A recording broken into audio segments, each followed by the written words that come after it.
Minister Pia Glover Rolle responds to TUC. Good day, Bahamas.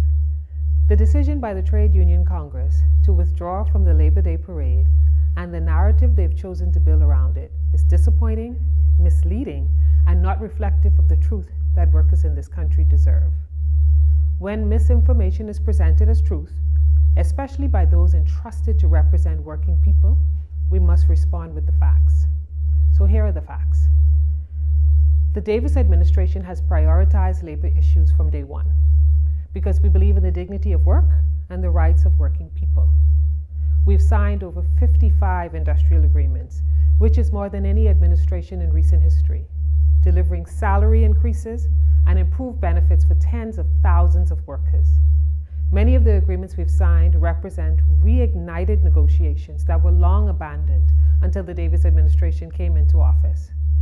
We increased the national minimum wage, not because we were pressured to, but because it was the right thing to do. We launched the first public service salary review in over a decade and rolled out the first public service-wide promotional exercise in over 8 years. We've achieved a lot in 3.5 years, making more progress on many important labor issues during this term than has been seen across successive administrations.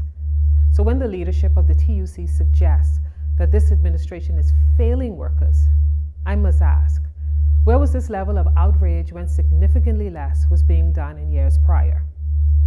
The truth is, the majority of what the TUC is demanding is already happening, and they know it.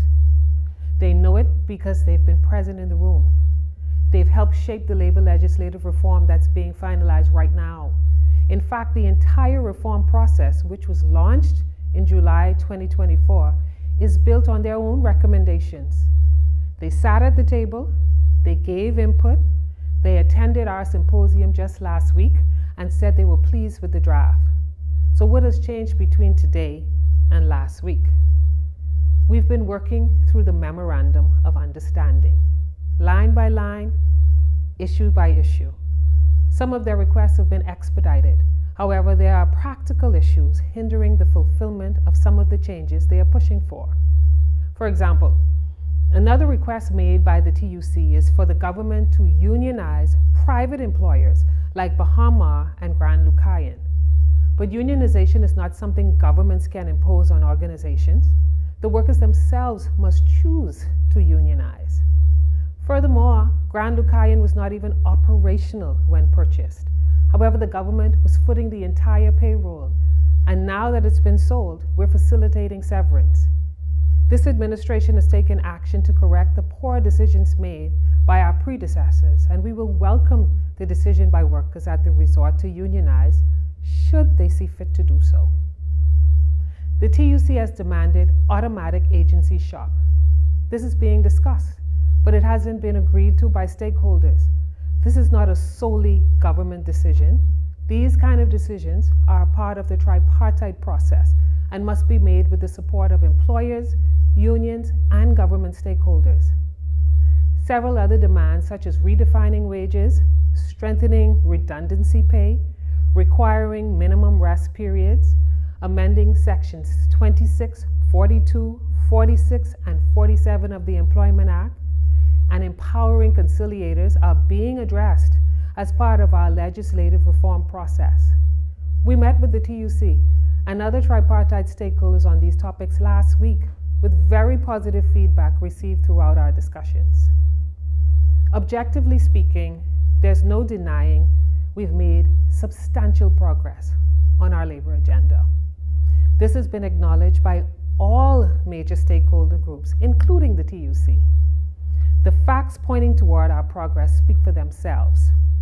The last 5 industrial agreements signed in 2025 are all TUC affiliate agreements. These affiliates have signed agreements indicating alignment with the government on major issues impacting their members. Is that not indicative of progress? Regarding the MOU, some matters have been resolved already. For example, the call for heads of unions and secretary generals to be justices of the peace, the strengthening of the public defender's office, the creation of comprehensive system of legal aid, the participation of union representatives in international labor events are all being done. Other requests, like support for the National Tripartite Council to manage its budget and the enforcement of the Health and Safety at Work Act, are actively under review or currently being rolled out. Some of the other demands are not under the control of the government. We cannot dictate membership on private pension boards. We cannot control private health facilities. We cannot and will not foot the entire $2 million bill for renovating the privately owned House of Labor.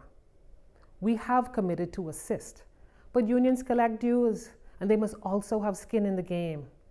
We are approaching the renovation as a shared responsibility.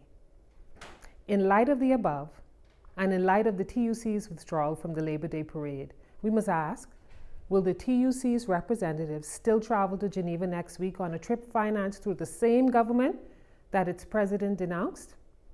It should be noted that the representatives' participation is a part of the MOU fulfillment, which the TUC claims is not being fulfilled. If TUC President Obie Ferguson's claims are rooted in principle, we would expect consistency and follow-through. But if this is just noise and grandstanding, the public has a right to know. It is concerning that while misinforming the public on these matters and denouncing the government, one of Mr. Ferguson's selected affiliates, another MOU fulfillment, has a contract with the Ministry of Labor and Public Service.